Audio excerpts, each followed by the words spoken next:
एक लड़की की शादी उसकी बिना मर्जी के एक सीधे साधे लड़के से हो जाती है, जिस लड़के के घर में उसकी माँ के अलावा और कोई नहीं था। दहेज में लड़के को बहुत सारा सामान और पैसे भी मिलते हैं, लेकिन लड़की किसी और लड़के से बेहद प्यार करती थी।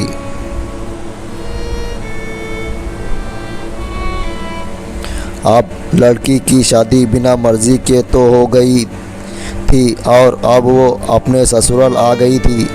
तभी सुहागरात के वक्त लड़का दूध लेकर कमरे में आता है और उस लड़की यानी अपनी पत्नी के पास बैठ जाता है। तभी उसकी पत्नी गुस्से में अपने पति से कहती है, क्या तुम मुझे अकेला छोड़ सकते हो? उसकी ये बात सुनकर उसका पति बहुत दुखी होता है, लेकिन फिर भी वो खुशी खुशी ये कहता है, नहीं तुम आराम करो, मैं तो सिर्फ तुम्हारे लिए दूध लेकर आया था। ये कहकर वो कमरे से बाहर चला जाता है। लड़की मन मारकर ही रह जाती है, क्योंकि लड़की चाहती थी कि उसने झगड़ा क्यों नहीं किया, ताकि वो उस गवार से तलाक ले सके।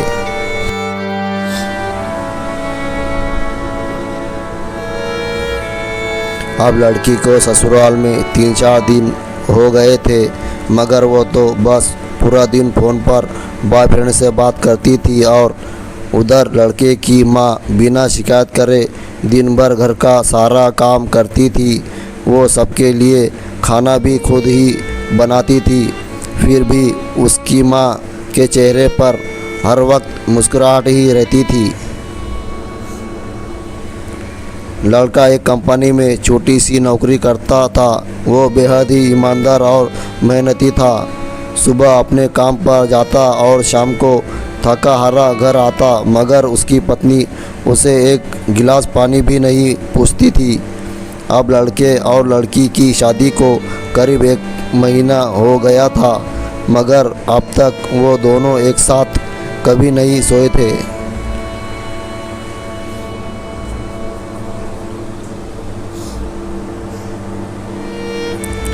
वैसे लड़का बहुत ही शांत स्वभाव का था, इसीलिए वो अपनी पत्नी को कुछ भी नहीं कहता था।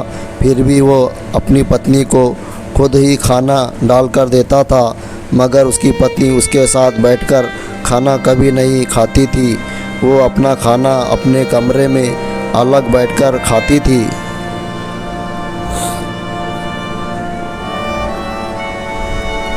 लड़की को दहेज में एक स्कूटर भी मिली थी। लड़का जैसे ही अपने काम पर निकल जाता, उसके आधे घंटे के बाद ही लड़की भी अपनी स्कूटर लेकर अपने बॉयफ्रेंड से मिलने चली जाती थी और लड़के के आने से पहले ही वो अपने ससुराल वापस आ जाती थी।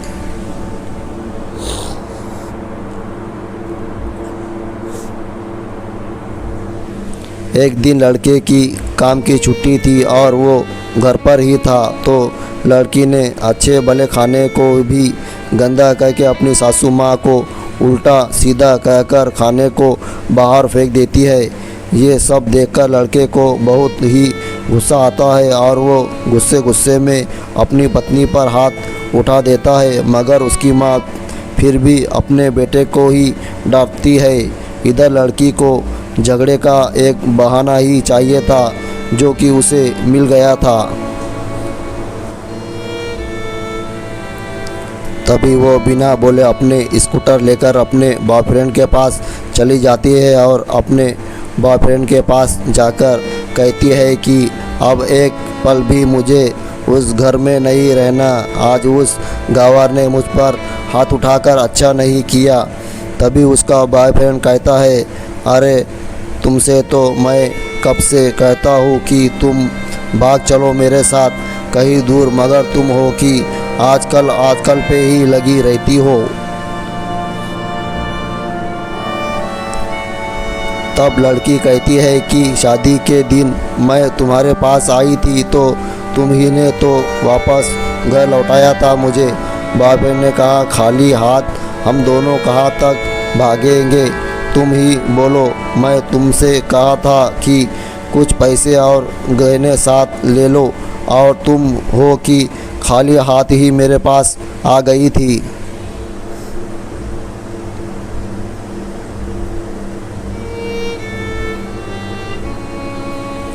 आखिर दूर एक नई जगह में ज़िंदगी की शुरुआत करने के लिए पैसे तो चाहिए ना।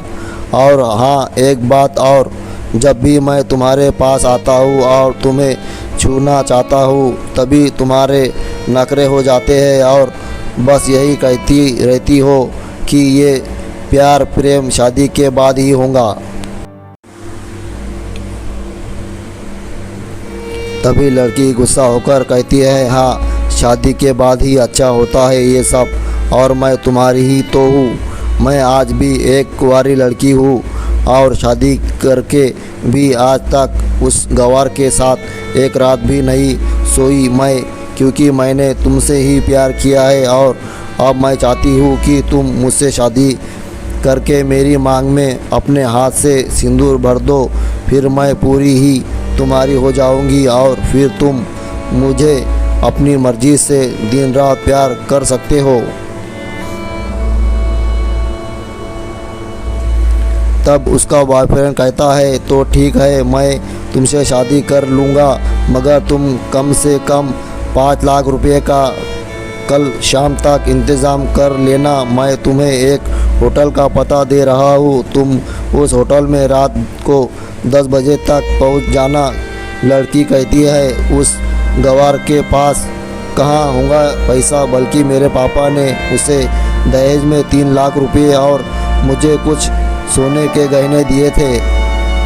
गहने तो मेरे पास है, मगर सारे पैसे उस गंवार ने अलमारी में लॉक कर रखे हैं। मगर मैं जैसे तैसे अलमारी की चाबी लेकर सारे पैसे निकालकर तुम्हारे पास हमेशा हमेशा के लिए आ जाऊंगी। ये कहकर वो लड़की अपने ससुराल पहुंचती है। लड़की ससुराल पहुंचकर अपने पति और सास से लड़ाई करती है और वो उन पर खूब चिल्लाती है।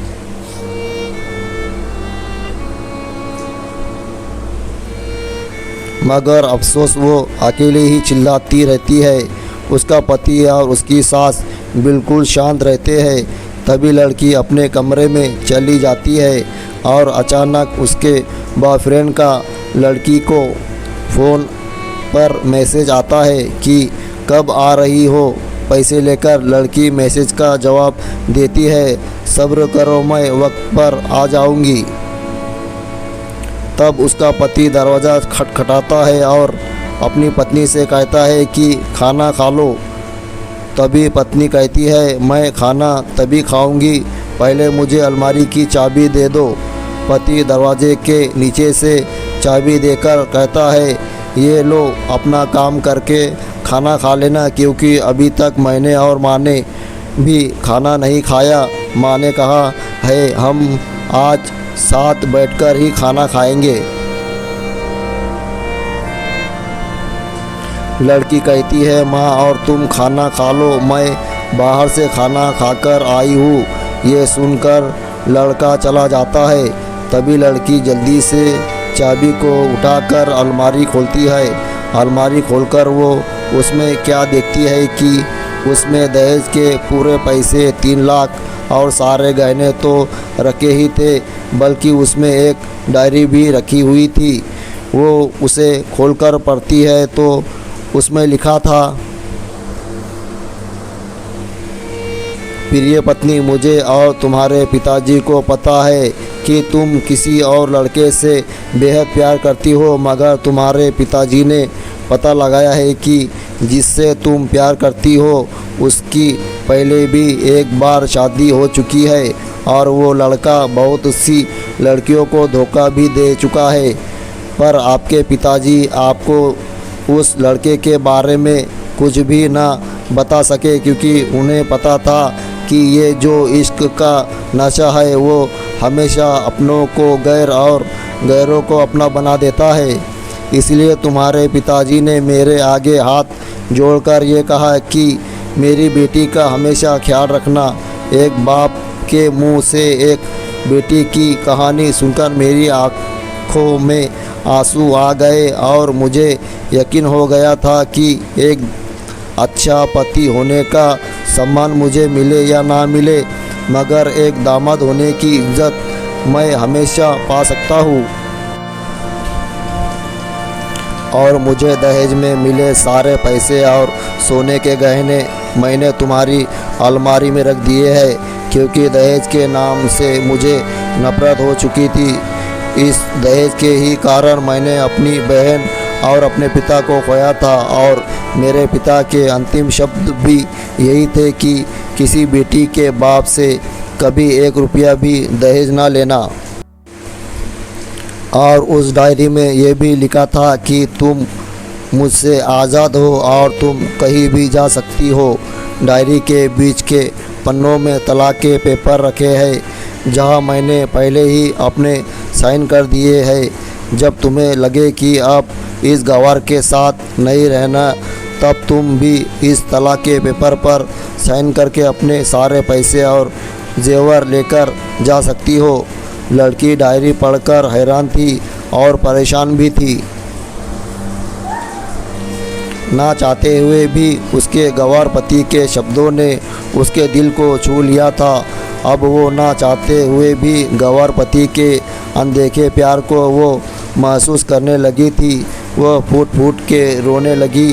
डायरी में आगे लिखा था कि मैंने तुम्हें इसलिए मारा क्योंकि अपने माँ को गाली दी, और जो बेटा खुद के आगे अपनी माँ की बेइज्जती होते सहन कर ले, फिर वो बेटा ही कैसा। इसलिए मुझे माफ़ कर देना, क्योंकि मेरे लिए माँ का दर्जा सबसे बड़ा है, और आपको मैं दुल्हन बनाकर अपना हमसफ़र बनाने लाया हूँ, आपसे ज़बरदस्ती करने नहीं। आपको मुझसे प्यार हो या ना हो, लेकिन मैं अंत तक सिर्फ आपसे ही प्रेम करता रहूँगा। अब फैसला तुम्हारे ही हाथों में है।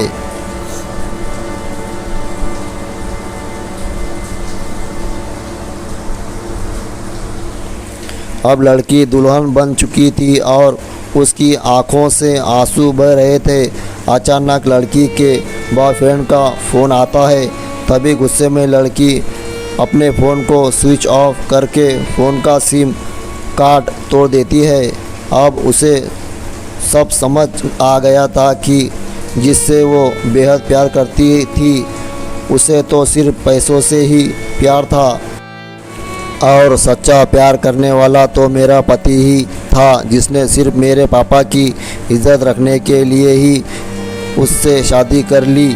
और उसे मेरा एक बॉयफ्रेंड है पता होने के बाद भी मुझसे इतना प्यार किया। मैं अपने पति का प्यार क्यों नहीं समझ पाई, ये सब सोचकर वो रोती रही। फिर उसने रोते हुए अलमारी का सारा सामान जैसे था वैसे ही रख कर ना जाने कब सो गई।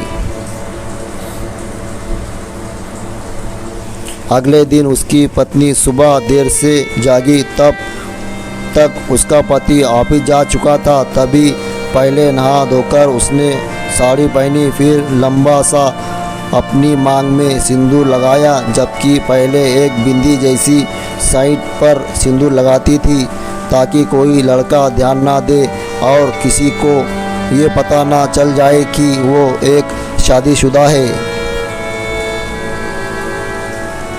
मगर आज तो 10 किलोमीटर से भी दिखाई दे ऐसी लंबी और गाढ़ी सिंदूर लगाई थी। फिर उसने अपना मंगलसूत्र पहना और किचन में जाकर सासू माँ को ज़बरदस्ती कमरे में आराम करने देती है और खुद अकेली सबका खाना बनाती है। पहले सासू माँ को खाना खिलाती है और फिर अपने पति को फ़ोन करके उसके ऑफिस का पता पूछती है। उसका पति उसको ऑफिस का पता देते हुए सोचता है कि कहीं उसकी पत्नी ने तलाक देने का फैसला तो नहीं कर लिया, मगर उसे कहाँ पता था कि वो अब सुधर गई है और उसे ही अपना पति मान चुकी है। इतने में ही उसकी पत्नी स्कूटर लेकर उसके ऑफिस खाना लेकर पहुंच जाती है। पत्नी को देखकर पति हैरान हो जाता है।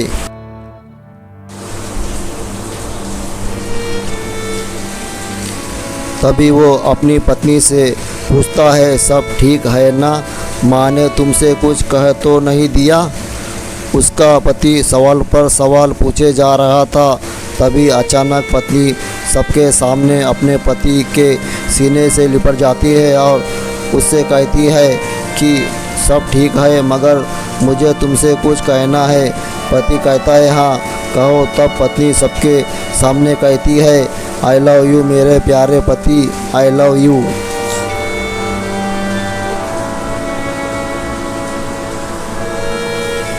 ये सुनकर ऑफिस के सभी लोग हैरान होकर खड़े हो जाते हैं और ज़ोर ज़ोर से तालियां बजाने लगते हैं।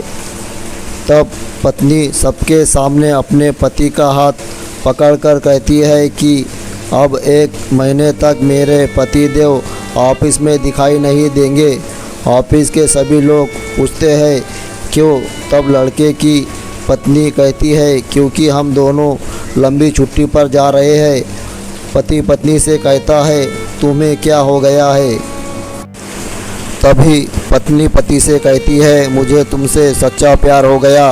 ये कहकर वो उसके सीने से दोबारा इस तरह लिपट जाती है जहाँ से वो अपने गंवार पति से कभी भी जुदा ना हो पाए।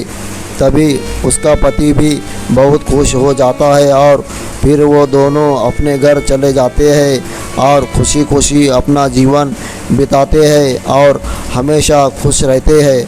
तो दोस्तों कैसी लगी आपको ये इमोशनल स्टोरी हमें कमेंट बॉक्स में ज़रूर बताना।